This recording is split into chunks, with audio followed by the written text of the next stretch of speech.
शिक्षा ऐसा धन है जिसे कभी कोई आपसे लूट नहीं सकता, लेकिन हाँ, इसे दान जरूर दिया जा सकता है। ये कहानी है 6 साल के गरीब सुंदर की। बाबा, मैं तैयार हो गया, चलो चलें। रुक बेटा, मैं नहा तो लूं, बस अभी आया मैं। सुंदर, ले, जब तक बाबा नहा कर आ रहे हैं तू ये रोटी खा ले। ले, आज तो रोटी के साथ प्याज भी है खाने को। अच्छा लाओ माँ। माँ, मैं जल्दी वापस आ जाऊंगा, लौटकर मुझे पढ़ाई करनी है। तू जा ही क्यों रहा है? तेरे बाबा ने कब कहा तुझसे कि तू उनके साथ फल सब्जी बेचने चले? पर माँ, ठेला बहुत भारी हो जाता है, बाबा थक जाते होंगे, इसीलिए मैं उनकी मदद करने जाता हूँ। और वैसे भी माँ, मैं तो फल सब्जी बेचते बेचते भी पढ़ाई कर लेता हूँ।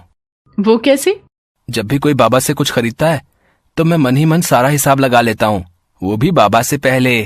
अच्छा तो चल फिर, मैं भी देखता हूँ कि तू हिसाब में कितना पक्का है।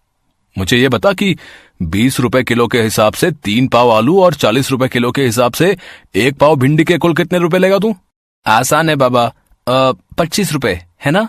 अरे वाह, अच्छा अगर उसी ग्राहक ने आधा दर्जन केले भी ले लिए तो कितने पैसे लेगा? केले हैं 60 रुपए दर्जन, इसका मतलब 30 और 25 पूरे 55 रुपए लूंगा बाबा, वो भी गिन के। 6 साल की उम्र में सुंदर का दिमाग वाकई बहुत तेज चलता था। किशनदास उसे देखकर मुस्कुराने लगा, जबकि रामकली अभी तक हिसाब ही जोड़ रही थी। किशनदास जानता था कि सुंदर को पढ़ने का बहुत शौक था, लेकिन वो मजबूर था।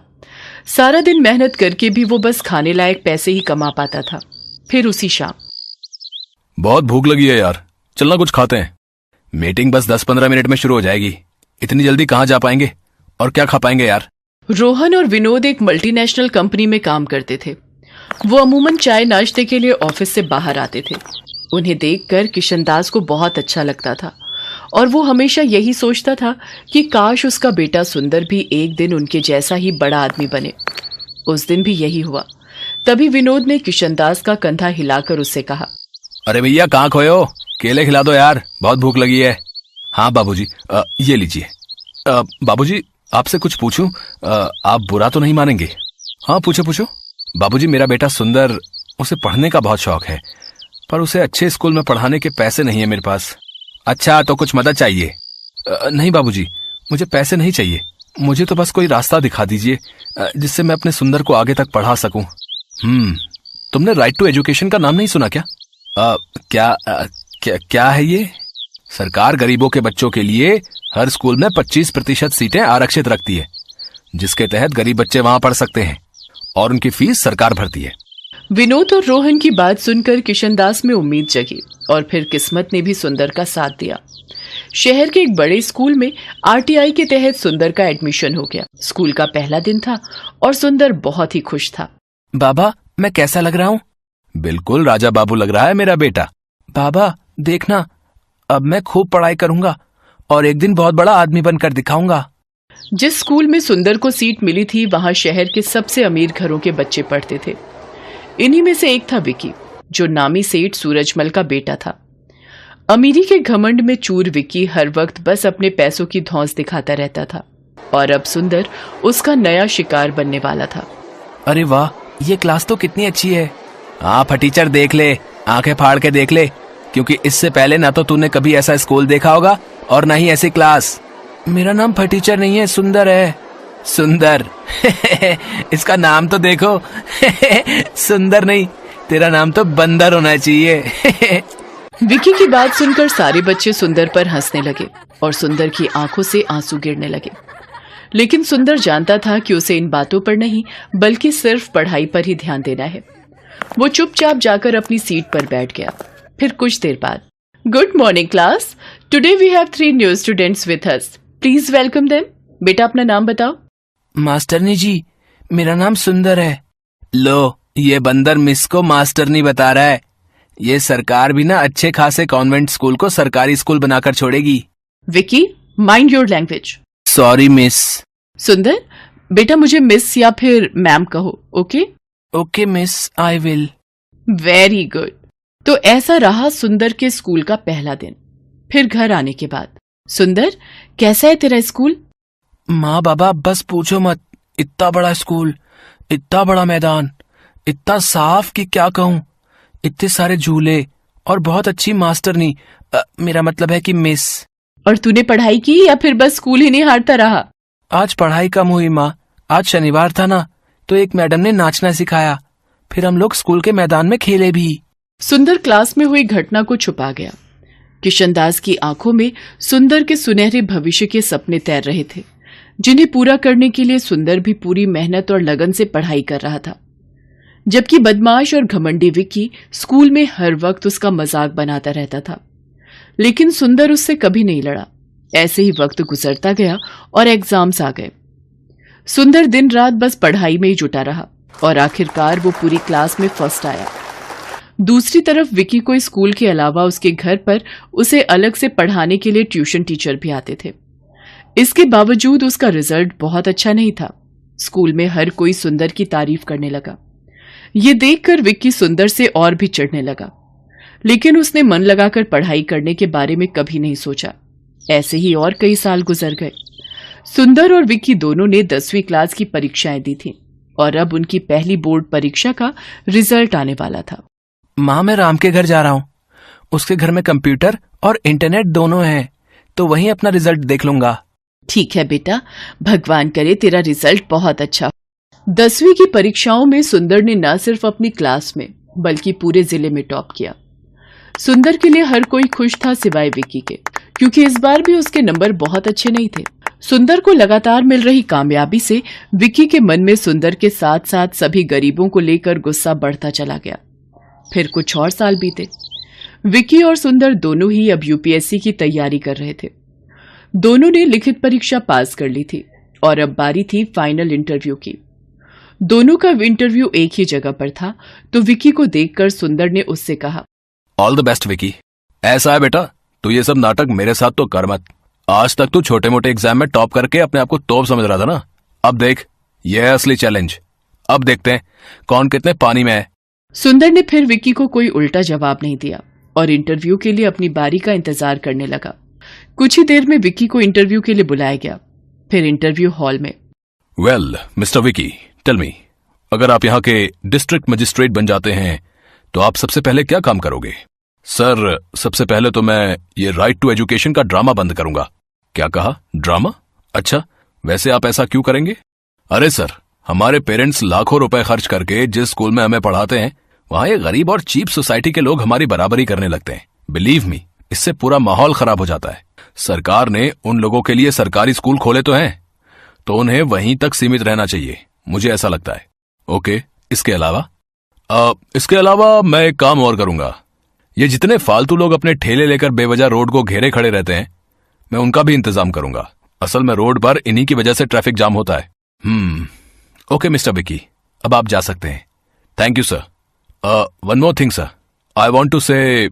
यस सर, मेरे डैड यहाँ के जाने माने बिजनेसमैन हैं। ये देखिए, ये रहा उनका कार्ड।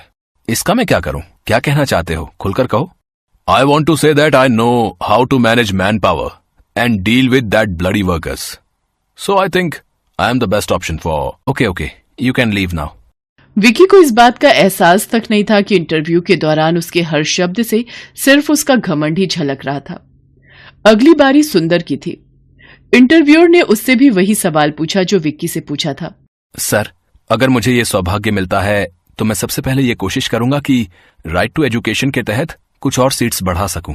क्यों? इससे क्या होगा? सर, इसी कोटे की वजह से आज एक गरीब का बेटा इस लायक हुआ है कि आपके सामने बैठ सके। मैं बस यही चाहता हूं कि मेरी तरह हर किसी को यह मौका मिलना चाहिए। ओके, और एक बात और बताइए, ये रोड पर ट्रैफिक जाम और ये स्ट्रीट वेंडर्स को कैसे डील करेंगे? सर, मैं कोशिश करूंगा कि सभी वेंडर्स के लिए किसी सरकारी जगह का इंतजाम कर सकूं, जहां वो अपना सामान आराम से बेच सकें। अच्छा, तो आप सरकारी जमीन मुफ्त में बांटोगे? नो सर, पर हाँ, ये कोशिश जरूर करूंगा कि उन लोगों से जितना कम हो सके उतना न्यूनतम किराया लिया जाए, ताकि सरकार के राजस्व में भी बढ़ोतरी हो और गरीबों को धूप और बारिश से बचकर अपनी रोजी रोटी कमाने का पूरा मौका मिले। इसके साथ ही मेरा जिला सुंदर और व्यवस्थित भी रहे। सुंदर और विक्की की सोच का यही अंतर आखिरकार उस कामयाबी की नींव बना जो इस इंटरव्यू के बाद सुंदर को मिली। विक्की एक बार फिर सुंदर से हार गया, लेकिन इस बार कुछ तो था जो बदल गया था। विक्की के पास खुद पर घमंड करने की अब कोई वजह नहीं थी। वो मजबूर होकर अपने पिता का बिजनेस संभालने तो लगा, लेकिन इसके बाद उसमें सुंदर का सामना कर पाने की हिम्मत बाकी नहीं थी। रामलाल अमन कुमार के घर नौकरी करता था। अमन कुमार का बेटा सौरभ एक बड़े स्कूल में पढ़ता था, जबकि रामलाल का बेटा दीपक एक सरकारी स्कूल में पढ़ता था। सौरभ और दीपक दोनों ही पढ़ने में होशियार थे और अपने अपने स्कूल के अच्छे बच्चों में उनका नाम था। देखो पापा, मेरा रिपोर्ट कार्ड मिल गया, मैं क्लास में फर्स्ट आया हूँ। अरे वाह सौरभ, मुझे पता था मेरा बेटा इस बार भी क्लास में फर्स्ट आएगा। अरे रामलाल, दीपक भी तो अपनी क्लास में फर्स्ट आया है ना? अभी कुछ देर पहले ही वो भी अपना रिपोर्ट कार्ड दिखा रहा था। जी साहब, वो भी अपनी कक्षा में अव्वल आया है। पापा, सरकारी स्कूल में पढ़कर तो कोई भी फर्स्ट आ जाता है, वहां की पढ़ाई तो बहुत आसान है। दीपक ने कोई बड़ा काम नहीं किया एक छोटे से स्कूल में फर्स्ट आकर। सौरभ, ये लो लड्डू, मैं फर्स्ट आया हूं ना तो बापू ने सबको बांटे हैं। मैं नहीं खाता ये बेकार से लड्डू। मॉम, वो चॉकलेट बादाम कहाँ हैं जो आपने सबको खिलाए हैं? मेरे पापा तुम्हारे बापू की तरह सस्ते लड्डू नहीं लाते, वो तो चॉकलेट ड्राई फ्रूट लाए हैं। और ज्यादा इतराने की जरूरत नहीं है, तुम हमारे नौकर के बेटे हो, जितनी मर्जी कोशिश कर ले तो मेरी बराबरी नहीं कर सकता। सौरभ बेटा, ऐसे नहीं बोलते, दीपक भी अच्छा बच्चा है। मॉम, मुझे दीपक एक आंख नहीं भाता, मेरे सामने पापा उसकी तारीफ करते रहते हैं, मुझे बिल्कुल अच्छा नहीं लगता। मैं कपिल के घर खेलने जा रहा हूँ। सौरभ को दीपक से नफरत थी। दीपक भी उसकी तरह पढ़ाई में बहुत अच्छा था। ये बात सुनकर सौरभ और गुस्से में आ जाता है।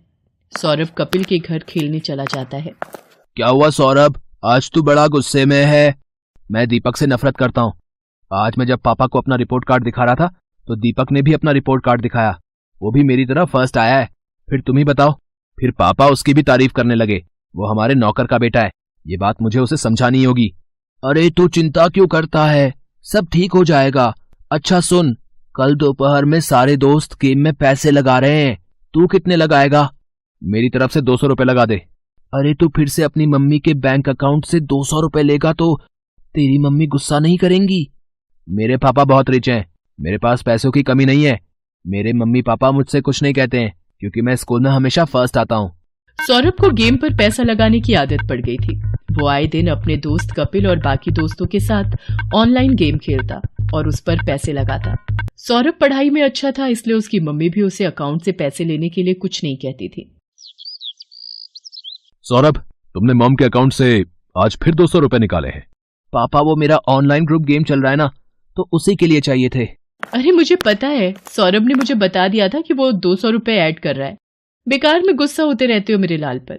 वो तो ठीक है संध्या, पर चलिए आप नाश्ता कीजिए, बच्चे हैं आपस में लगे रहते हैं। संध्या अमन की बातों पर ध्यान नहीं देती। सौरभ को गेम खेलने की आदत पड़ती जा रही थी। एग्जाम भी नजदीक आ रहे थे। एक दिन, सौरभ क्या बात है, आजकल लग रहा है तुम पढ़ाई पर ध्यान नहीं दे रहे हो। तुम्हारी मैम का फोन आया था, तुम 2 दिन से ट्यूशन में लेट पहुंच रहे हो। मम्मी, वो एग्जाम आ रहे हैं ना, तो मैं कपिल के घर बैठकर पढ़ाई करता हूँ। हम दोनों साथ में ही ट्यूशन जाते हैं, तो पढ़ते हुए समय का पता ही नहीं चलता। अच्छा ये बात है, तुम कपिल के घर बैठकर एक्स्ट्रा टाइम में पढ़ाई कर रहे हो, ये बहुत अच्छी बात है। उधर दीपक भी अपनी आने वाली परीक्षाओं की तैयारी कर रहा था। बापू, इस बार मुझे फिर से फर्स्ट आना है, देखना मैं खूब मेहनत करूंगा। मुझे पता है मेरे बेटे, तुम पढ़ाई में बहुत मेहनत कर रहे हो। देखना, तुम्हारा ये जोड़ा हुआ विद्याधन एक दिन तुम्हारे बहुत काम आएगा और तुम एक दिन हम सबका नाम रोशन जरूर करोगे। चलो दीपक बेटा, अब आकर ये दूध चावल खा लो, मैंने तुम्हारी पसंद के बनाए हैं। और तुम वो कहाँ जा रहे हो अपनी कक्षा के बच्चों के साथ? माँ, मैं साइंस म्यूजियम देखने जा रहा हूँ, वहां पर विज्ञान संबंधित बहुत से उपकरण हैं। टीचर बता रही थी हमें वहां जाने से बहुत कुछ सीखने को मिलेगा। अच्छा, ये तो बहुत अच्छी बात है। दीपक स्कूल के बच्चों के साथ साइंस म्यूजियम देखने जाता है। वहां उसे प्राइवेट स्कूल के बच्चे भी दिखाई देते हैं, जिनमें सौरभ भी होता है।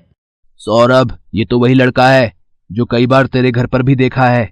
अरे ये हमारे नौकर रामलाल का ही तो लड़का है, गरीब नौकर का बेटा है ये। हाँ, ये नौकर का बेटा है, फिर तो ये भी नौकर हुआ। सब बच्चे दीपक पर हंसने लगते हैं। दीपक घर आकर सुस्त और उदास हो जाता है। बापू, सब बच्चे मुझे नौकर का बेटा कहकर चिढ़ा रहे थे, सब बच्चे मेरे ऊपर हंस रहे थे। अरे मेरे बच्चे, तू इतनी सी बात पर बुरा मान गया? मैं तुझे तभी तो पढ़ा लिखा कर बढ़ा रहा हूँ ताकि तू पढ़ लिख कर बड़ा आदमी बन सके और पैसे कमा सके। रामलाल की बातों को सुनकर दीपक में हिम्मत आ जाती है और वो खुश हो जाता है और खूब मन लगाकर पढ़ाई करने लगता है। अगले दिन दीपक स्कूल जाता है तो उसकी टीचर उसे कक्षा में पूरे साल अच्छा करने के लिए पुरस्कार देती है। दीपक ने पूरे साल बहुत मेहनत करके अव्वल स्थान पाया है, इसलिए दीपक को स्कूल की तरफ से कक्षा में best student of the year का अवार्ड दिया जा रहा है। और मैं जानती हूँ कि फाइनल एग्जाम जो आने वाले हैं, दीपक उसमें भी फर्स्ट क्लास पास होने की पूरी कोशिश में लगा होगा। Thank you ma'am. सब बच्चे तालियां बजाकर दीपक की प्रशंसा करते हैं। घर आकर दीपक अपने बापू और माँ को सारी बात बताता है। अरे वाह, ये तो बहुत सुंदर पुरस्कार है। जीते रहो मेरे बच्चे। बापू, मैं ये पुरस्कार अमन अंकल को दिखाकर उनका आशीर्वाद लेना चाहता हूँ। ठीक है बेटा, चल तू उनका भी आशीर्वाद ले ले। संध्या, तुम्हारे बैंक अकाउंट से 1 लाख रुपए निकल गए और तुम्हें पता तक नहीं। मैं भला इतने पैसे एक साथ कहाँ खर्च करूंगी? मुझे भी कुछ समझ नहीं आ रहा ये सब कैसे हो गया। रुको, मैंने बैंक से सारी डिटेल निकलवाई है। बैंक की तरफ से ही फोन है। अमन बैंक वालों से फोन पर बात करने लगता है। रामलाल और दीपक भी वहीं खड़े थे। हो गया सत्यानाश। और दो लाडले को मोबाइल फोन। तुम्हारे बेटे ने बेवकूफी में 1 लाख रुपए न जाने किसी ऑनलाइन गेम में लगा दिए। अब भुगतो। और है कहाँ ये सौरभ? वो तो अपने दोस्त कपिल के साथ ट्यूशन गया है। मेरे फोन पर सौरभ के ट्यूशन से फोन। जी, मैं सौरभ की मम्मी बोल रही हूँ। क्या सौरभ ट्यूशन नहीं आ रहा? पर जी ठीक है, सौरभ पिछले 1 हफ्ते से ट्यूशन नहीं जा रहा। तभी सौरभ आ जाता है। क्यों सौरभ, ट्यूशन से आ गए? जी पापा। अब तुम झूठ भी बोलने लगे हो। तुमने 1 लाख रुपए किसी ऑनलाइन गेम में लगा दिए और 1 हफ्ते से ट्यूशन भी नहीं जा रहे हो। 2 दिन बाद तुम्हारे फाइनल पेपर हैं। Papa mummy, I am sorry. मैं कपिल के बहकावे में आ गया था और उसी की वजह से आज मैं स्कूल टेस्ट पेपर में भी पहली बार फेल हो गया। अरे रामलाल, तुम कब आए? और दीपक बेटा, ये तुम्हारे हाथ में क्या है? जी ये वो, आज मुझे स्कूल में बेस्ट स्टूडेंट का अवार्ड मिला तो आपका आशीर्वाद लेने आ गया। जीते रहो बेटा, खूब तरक्की करो। अमन दीपक को आशीर्वाद देकर चुपचाप अपने कमरे में चला जाता है। पापा, क्या मैं अंदर आ सकता हूँ? मुझे अभी तुमसे कोई बात नहीं करनी सौरभ, अपने रूम में जाओ। मम्मी पापा मेरे से नाराज है, वो मेरे से बात नहीं कर रहे। सौरभ, अगर तुम्हें सच में अपनी गलती का एहसास है तो अपनी गलती को सुधारो, फिर तुम्हारे पापा का गुस्सा ठंडा हो जाएगा। मुझे पता है मम्मी, मुझे क्या करना है। सौरभ ने अब कपिल और उसके दोस्तों के साथ गेम खेलना बंद कर दिया और खूब मन लगाकर पढ़ने लगा। पर 2 दिन बाद उसका मैथ्स का पेपर था।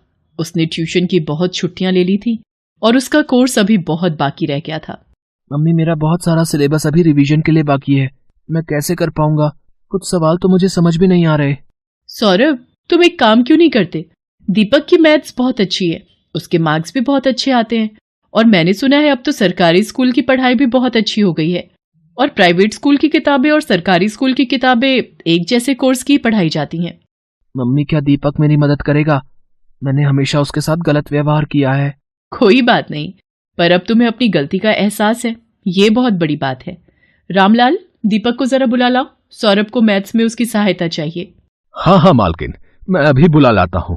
सौरभ दीपक की सहायता से मैथ्स के पेपर की तैयारी करता है और बाकी सभी विषयों में भी सौरभ अब दीपक के साथ ही पढ़ने लगा। सौरभ भी दीपक की तरह अपने स्कूल में फर्स्ट आता है। सौरभ, तुम्हारा रिजल्ट देखकर मैं आज बहुत खुश हूँ। पापा, ये सब दीपक की वजह से ही हुआ है, इसने मेरी एग्जाम के दिनों में बहुत हेल्प की। थैंक यू दीपक। रामलाल, तुम्हारा बेटा दीपक बहुत होनहार है, देखना ये एक दिन जरूर बड़ा आदमी बनेगा। अमन अंकल, एक दिन मैं भी आपकी तरह ही बड़ा बिजनेसमैन बनूंगा। दीपक की बातों को सुनकर रामलाल की आंखों में खुशी के आंसू आ जाते हैं और वो दीपक को गले से लगा लेता है। Best buddies. Hello friends, thanks for watching this video. अगर आपको ये वीडियो पसंद आया है तो प्लीज लाइक, सब्सक्राइब, कमेंट्स करें इस वीडियो पर और हाँ, शेयर करना भी ना भूलें। और भी मजेदार वीडियो देखने के लिए नीचे दिए गए बेल आइकॉन को दबाएं। देखते रहिए बेस्ट बडीज।